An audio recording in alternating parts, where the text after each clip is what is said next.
যে ঘটনা ঘটতে দেখছি। প্রথম আলো, ডেইলি স্টার কিংবা যে কোনো সংবাদ মাধ্যম নিয়ে যে কারোর সমালোচনা করার অধিকার আছে এবং সেইটা তারা করবেন, কিন্তু পত্রিকা অফিসের সামনে গিয়ে কিংবা পত্রিকা অফিসে হামলা করা,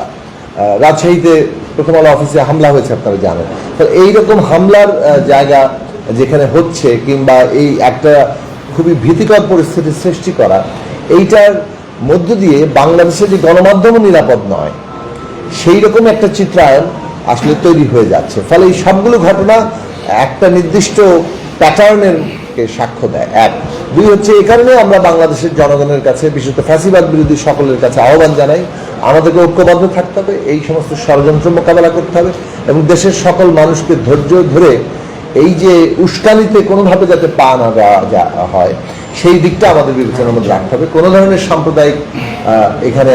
হামলার ঘটনার চেষ্টা যে কোনো মূল্যে আমাদের প্রতিহত করতে হবে, এটাই সকল নাগরিকের কাছে এই মুহূর্তে আমাদের আহ্বান। আপনি যে প্রশ্নটা করেছিলেন যে ইসকনকে নিষিদ্ধ করার ব্যাপারে, আর আপনি বলেছিলেন যে উত্তপ্ত পরিস্থিতিতে কেন, আচ্ছা, আমরা গণতন্ত্র মঞ্চের পক্ষ থেকে আমরা খুবই নির্দিষ্ট করে বলতে চাই যে আসলে নিষিদ্ধ করাটা কোনো সংকটের